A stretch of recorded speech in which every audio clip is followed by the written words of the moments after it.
Remind America why Deion Sanders, we gonna say this. This is why Deion Sanders is hated by some people, because he was the greatest. And he told you so. And then went out there and showed you show. And you were helpless to do anything about it. And then when he talked about it, not only could you not play better than him, you couldn't talk better than him, you couldn't articulate your thoughts better than him, you didn't have that swag, that flavor about you, that vibe about you, you couldn't resonate with an audience and gravitate them towards you the way that he could. And Deion knew it, and you hated him for it. And so since you couldn't touch him, now you're trying to touch his son. This is low. The fact that this is a story, the fact that people are putting this stuff out there, I'm not blaming Josina Anderson, you or anybody else. I'm saying the fact that somebody would say this stuff is low. It's low, but that's all right. What in the college football cosmos just exploded? Shedeur Sanders didn't just arrive. He stormed in, ripped the playbook in half, and took the first-team seat like it was reserved. Meanwhile, the critics? They're losing their minds, rage posting from their mom's basement in bold, all-caps despair. Yesterday he was overrated, today he's rewriting depth charts and turning doubters into memes. The shift is real. Get your snacks ready, because this collapse from the haters is so wild, we might need a rescue team. It's not just a season, it's a takeover. The day that Joe Flacco sat out and you only had 3 quarterbacks, and the fact that this man couldn't get a rep with the ones is mind-boggling to me. Kenny Pickett, I get. You traded a 5th round. He's a former 1st-round pick. You like him. You have a good relationship. Okay, cool. Even Dillon Gabriel. I know you took him in the 3rd round. You want to see what he could do with the first team. Okay, cool. Shedeur is lighting it up in practice every day. You're not even a half bit curious to see what he could do with the ones? That makes no sense. And then on top of all of that, you got players going on podcasts and talking to people in the media saying this guy is really good. Like, this guy is legit. So even your peers respect you enough. How is it that the coaches... If you're enjoying, please subscribe to the channel. It helps more than you think. Here's the deal. Shedeur Sanders walks into the Browns QB room like he's already running the show, and the whole place goes into panic mode. Flacco and Pickett? Looking stunned like they just saw the playbook in hieroglyphics. Dillon Gabriel? Having a full-blown career crisis. And Deshaun Watson? Sitting there wondering if Ashton Kutcher's about to yell, "You've been punked?" Shedeur didn't just show up, he shook the entire depth chart. Shedeur Sanders has earned first-team reps when training camp commences later in July. I'm not saying like he's the first guy up when you do 11 on 11s, day 1, 2, 3, 4, 5 at training camp. I'm not necessarily saying that. But he's the one quarterback that we didn't get a chance to see take reps with the ones. But I think Shedeur has a chance to like make this conversation interesting if he gets those reps with the ones and he has the same success that he did with the 2s. Meanwhile, the rumor mill is in overdrive. Twitter's buzzing with hot takes like, Shedeur Sanders stealing first-team snaps, and the hype squad's treating it like leaked Game of Thrones finales. On the flip side, the skeptics? Already typing up his football eulogy for the Cleveland Plain Dealer, loaded with clickbait like raw mechanics and off-field red flags. It's chaos in cleats. If drama had a zip code, it'd be the Browns QB room. Welcome to the wildest show in football. If Zach Jackson and him and everybody else that we talked to have said that Shedeur looks good. He looks really good. Yes. He looks better. And we got Zach that say Dillon Gabriel ain't even an NFL quarterback.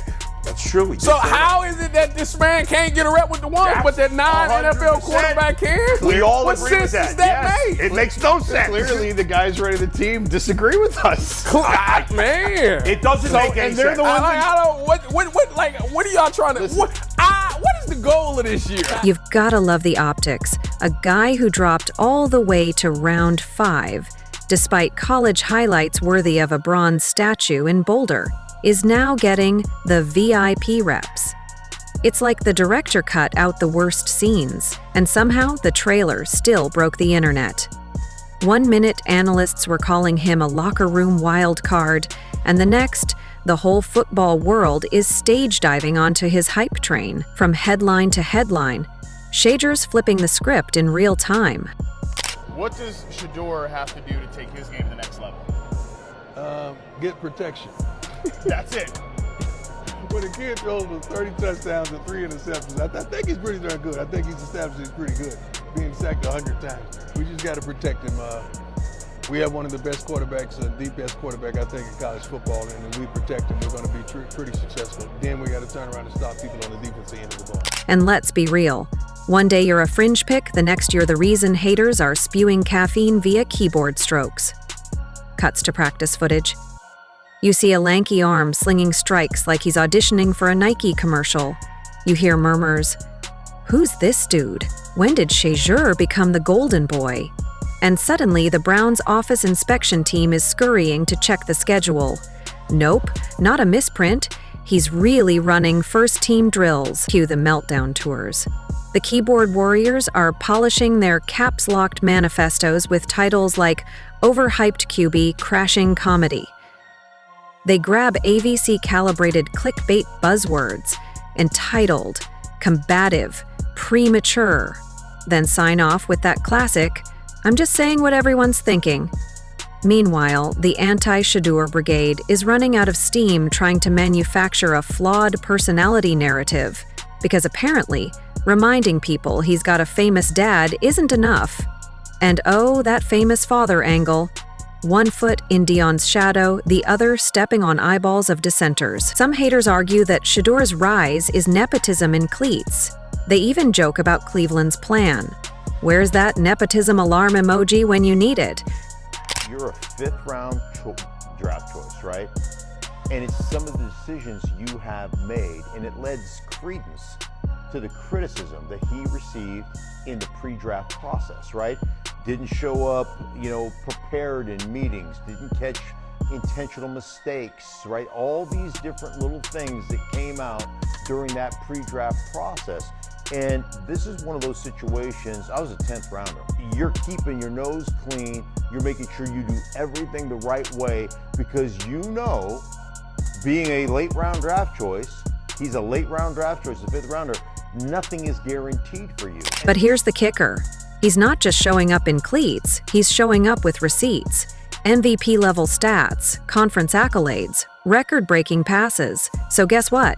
That nepotism narrative hits a brick wall. Except it's a wall paved in touchdowns. Let's talk me montages, quick cuts of angry tweets followed by clips of him zipping laser passes past the second team like he's swatting flies. Occasionally a tweet bemoaning he can't read defense pops up, and then bam, there's a sideline angle of him dissecting a blitz pre-snap, firing a bullet right into the coding on the hater's keyboard. In 15 seconds of social media mirrored montage clips, the result is obvious. Chaos reigns, but he reigns sassier. Now, in transitions like this, you drop the irony. But sure, he's unprepared. Didn't see that coming. Cue slow pan of his jersey being swapped to first team blue. One moment you're doubting whether he can pronounce a defensive front. Next moment he's dropping dimes that put a Swiss watch to shame. Yeah, let's all reevaluate our chronology here. Let's zoom out for a second. This is exactly the kind of sports gold some video editors wake up craving. You get the David versus Goliath remix, except David stocked up on flashbangs, and Goliath forgot he's allergic to underdogs. Add dramatic music, a few slow-mo sideline fist pumps, and you've got bleacher ticket sales material. But this isn't mega-budget ESPN. This is the Browns building drama through sheer, unfiltered rapocryphal. Were you surprised that he went in the fifth round? I was. I think from a talent standpoint, he obviously is greater than, was it fifth? Yeah, fifth rounder. I don't know what happened in the meeting room, real prepared, whatever it may be. To answer your question, definitely surprised. I'm not one of those guys talking about collusion or anything like that. But I hope he does well. I've watched more Colorado ball than I have being a former USC Trojan. Like I watched them and I'd watch Colorado. I wanted to see what Deion was doing, Shedeur, Travis, and so I hope he does well. And let's not forget the fan lawsuit subplot. Somewhere, a Combover-in-Chief fan is drafting a legal filing over emotional trauma because his childhood draft fantasy got wrecked. $100 million, 0 cents to replace shattered illusions? In fictional courts, that's called a rich bitch move. In real life, you can't make this stuff up. But here it is, lining yet another bizarre chapter in the saga of way too early QB theatrics. So what's next? You'd best buckle in. We've got training camp coming up, and he's about to run a gauntlet of play-action bootlegs, no-huddle mayhem, even some 2-minute drills. Basically, the Browns will air test every shiny toy in the football Shedeur. Meanwhile, expect the backlash to morph. Suddenly he's cherry-picked reps, brain fade prone, or maybe they'll circle back to the interview fiasco. If you can keep up with the spin, you'll die of whiplash. But one thing's certain, if practice translates to preseason, media and fans are going to lose their absolute minds again. Do they want bombastic honesty, or do they want to whisper, "He's not ready"? Either way, front row seats are on sale. Now the new narrative is that the Browns are only giving him reps to drive social media buzz, because clearly actual performance has nothing to do with it. Never mind that he's hitting receivers in stride with footwork smoother than a jazz solo. No, it must be a PR stunt. Next up, Shedeur Sanders was genetically engineered by Nike to boost jersey sales. Wait for it. Bash this boy, talking about he's slow developing. Now, not even a full week later, Mary Kate come out talking about excellent arm talent and poise. Let's not pretend this quarterback room isn't a reality show. You've got 5 guys, 4 egos, and 1 rookie out-swagging the whole building. It's basically Survivor AFC North, except instead of torches, we've got tablets and offensive installs. Each day ends with another QB getting emotionally voted off the depth chart. And you better believe the media is loving this. One minute it's, "He's too raw, he'll need 2 seasons." The next it's, "Could Shedeur start week 1? In other words, they're making up headlines based on whichever way the wind blows through his helmet vents. Half these analysts couldn't pick a scheme from a sandwich, but they've suddenly got PhDs in QB mechanics.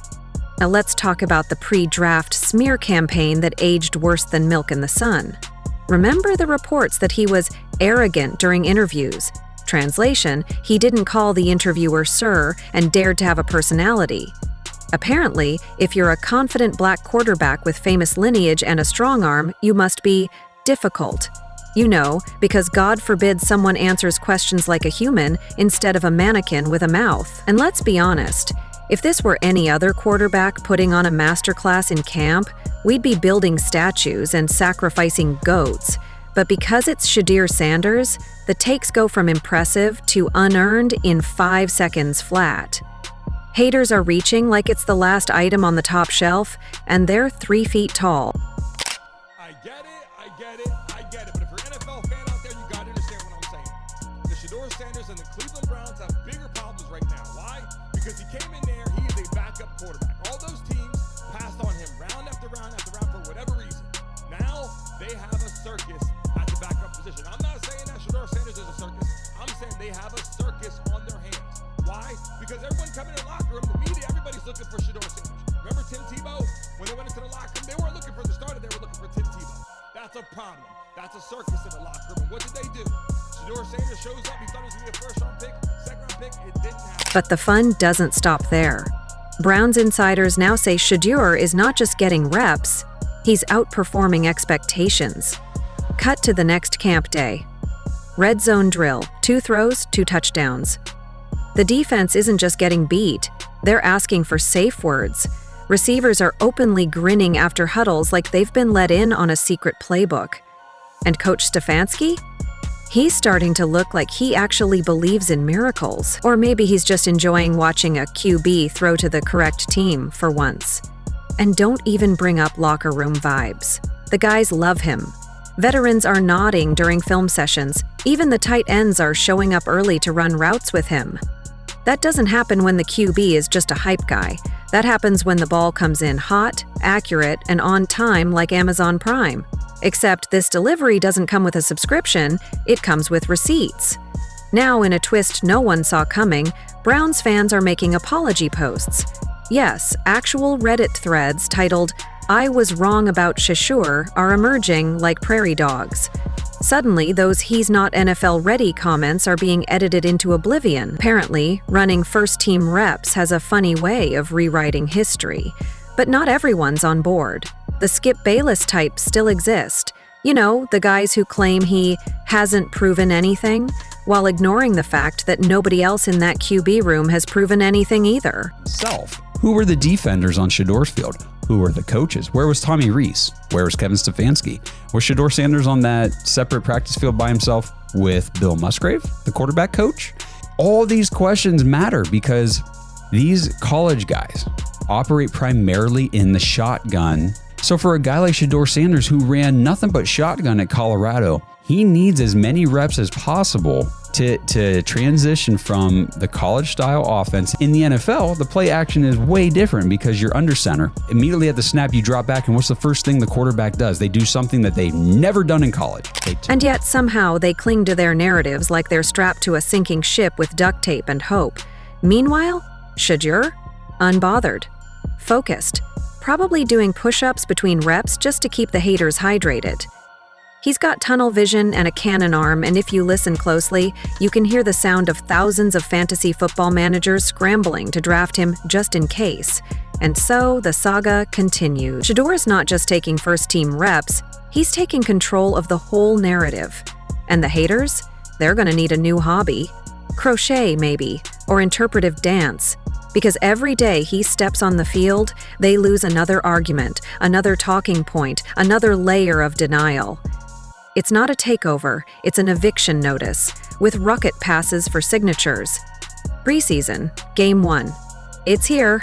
And the haters? Oh, they're watching like it's the Super Bowl of bitterness. Shedeur trots onto the field and Twitter practically explodes. Not because anyone expected him to play. No, he was supposed to sit behind Flacco and Pickett and Gabrielle and the water boy, but because Coach Stefanski looked up from his play sheet and decided to inject a little chaos into the stadium. And don't worry, the internet did what the internet does best: implode dramatically. Sports pundits scrambled to make sense of it. Some called it luck. Others tried to downplay it with phrases like vanilla defense or early preseason curve. Shedeur Sanders is not blameless here. Primetime Deion Sanders is not blameless here. I'm going to say what I have to say, knowing that both of them have their hands at least a little bit dirty in all of this. But if you're the National Football League, clearly it's not about talent anymore. It's about something else. And I'm going to tell you, I spent a large amount of the last 24 hours thinking about nothing more than I was thinking about collusion.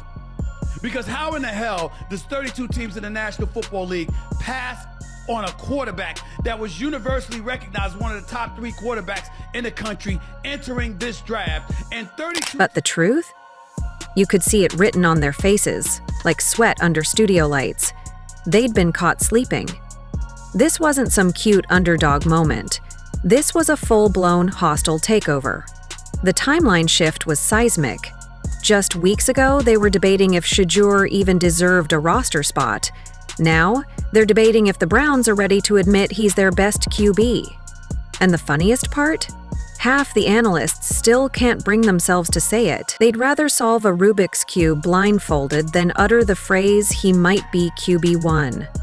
So the excuses begin. It's just preseason. It's a small sample size. Let's wait until he plays against starters. That last one?